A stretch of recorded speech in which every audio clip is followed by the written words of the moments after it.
Hi, boys and girls. Well, today we're going to look at transportation around the world because we're not the only ones that use transportation. Lots of people use transportation all around the world, and often their transportation is going to match where they live. For example, if I lived in the desert, then I would probably use a camel as a form of transportation to get from here to there. Or perhaps if I was living way far up north, like in Alaska, I might use a dog sled. So we're going to take a look at transportation around the world and see what they use. Transportation. I can tell that this whole family is on a motorcycle. That's a lot of people to put on a motorcycle, but that's the way they're getting around. I can see this person is using a cart pulled by oxen. Perhaps they do not have horses or donkeys, and oxen are a good way to transport things. And this book is by Margaret C. Hall. Table of contents. I'm going to get another wrinkle. Down this side is the content, and this side is the page number where I will find the content. So let's take a look. Transportation around the world. People have needs. People everywhere have the same needs. They need food, clothing, water, and homes. They also need to be able to get from place to place. Where people live makes a difference in what they eat and what they wear. It makes a difference in their homes and the kinds of transportation they use. Oh, there's that camel we were talking about. And here is a streetcar. Why people travel? People travel for many reasons. They go to work and school. They go places to buy or gather things they need. People also travel for fun. They visit family and friends who live in other cities or countries. Some people travel just to see new places. This person here looks like they are a basket maker. So then they need to get their baskets from where they make them to the market so they can sell them to get the money to buy the goods they need. Transportation around the world. Transportation is what moves people or goods from place to place. The kind of transportation people use depends on the resources they have close by. Some kinds of transportation carry only a few people at a time. Others can move large numbers of people. So, looking carefully at the clues of this page, looks to me like they're on an airplane. I see the overhead bins. I see people in rows of seats. And yet, these people are traveling on top of hay or straw that is being pulled on a truck.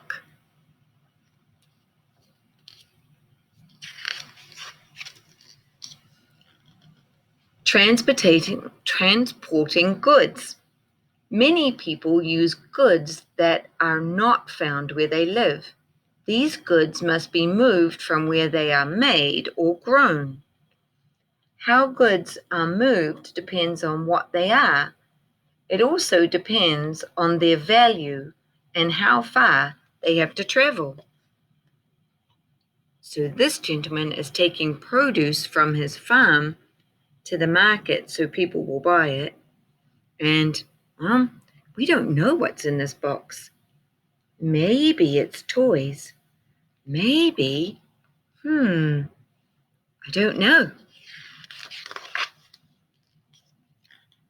Transportation, long ago and today. Transportation is always changing. Long ago, people walked or rode on animals, and they still do. But today, people also travel in faster ways. Transportation inventions have made travel easier and faster.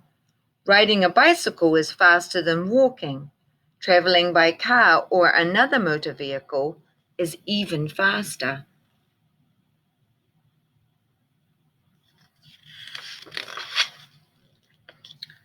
Travel by foot. Walking is the oldest form of transportation. It is still common in many places. Even people who own cars often walk for short distances.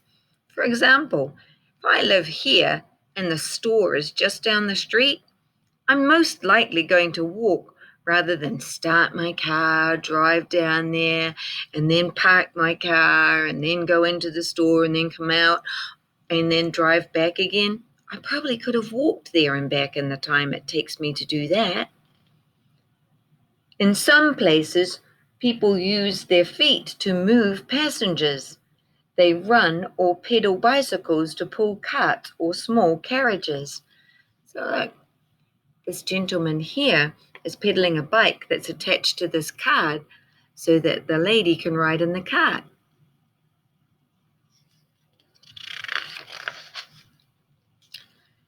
In many places, animals are used for transportation.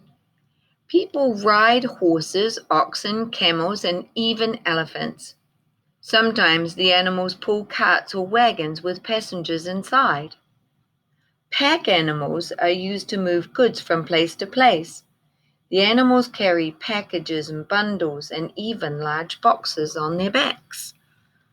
So you have to make sure that you take care of your animals so that they can carry the goods you need them to carry. So perhaps you would like to ride an elephant as a form of a transportation, or maybe you could ride a donkey. Travel by water. In some places, there are few roads or the roads are very crowded. It is easier to travel on rivers, lakes, and canals.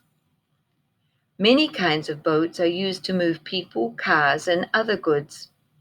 Some boats go short distances. Others can travel all the way across an ocean. I think traveling by these little boats would be fun.